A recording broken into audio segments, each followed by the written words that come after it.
Излупени ѕидови, дрво среде перална, дотраени и нефункционални машини. Ваква е сликата во пералната на клиничкиот центар. Дел од машините со месеци не работат, други се зафатени со бигор, а некои се целосно надвор од функција. Перењето на болничката облека и постелнина со месеци е прекината и се носи во други перални. Вработените алармираат дека една година немаат земено плата, немаат ниту здравствено осигурување, а дел биле приморани да си дадат отказ.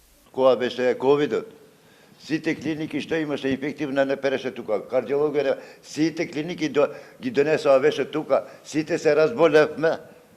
Тука работевме болни, за тоа не тереше за пациенти, не за Скопстер.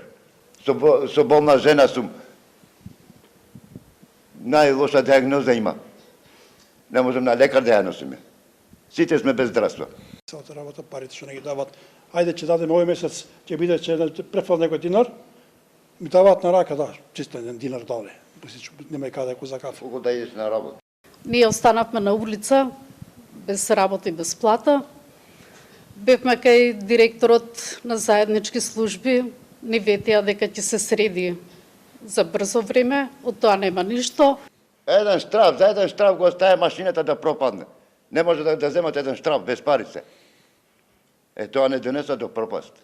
Од компанијата Скопстер велат дека по преземањето на пералната со одлука на Министерството за здравство очекувале да ја приватизираат, а по нивно добивање да ја реновираат и пренаменат во втор центар за стерилизација. Иако, како што велат, досега инвестирале над 12 милиони евра, јавно-приватно партнерство се уште не е ставено во функција. Од компанијата додаваат дека пералната од септември технички не може да работи поради дотраена опрема и дека дел од платите на вработените биле исплатени од нивни сопствени средства.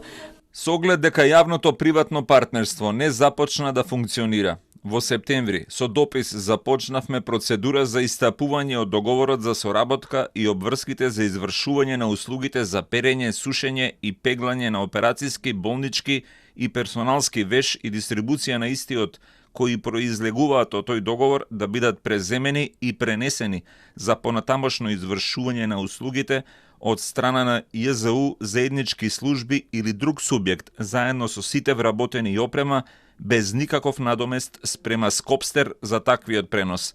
Во таа смисла, од моментот на известувањето, Министерството за здравство ја презема обврската за изнаоѓање на решение за перењето на вешот од клинички центар. Од здравство пак со Кустав. Во тек се процесите за меѓуинституционално решавање на статусот на вработените во пералната на клинички, а во однос на услугите за перење, дел од клиниките имаат своји капацитети за оваа намена, а останатите ги обезбедуваат овие услуги во соработка со ГОБ 8 септември и детската болница во Козле. Пред неколку месеци здравствените инспектори влегоа на терен и констатираат дека пералницата не ги исполнува условите за вршење на дејноста. Вработените кои што се грижат сите клиники да добијат чисти чаршафи, за болните и хирурзите да добијат облека за операциите, подолг период штрајкуваат поради неисплатени плати.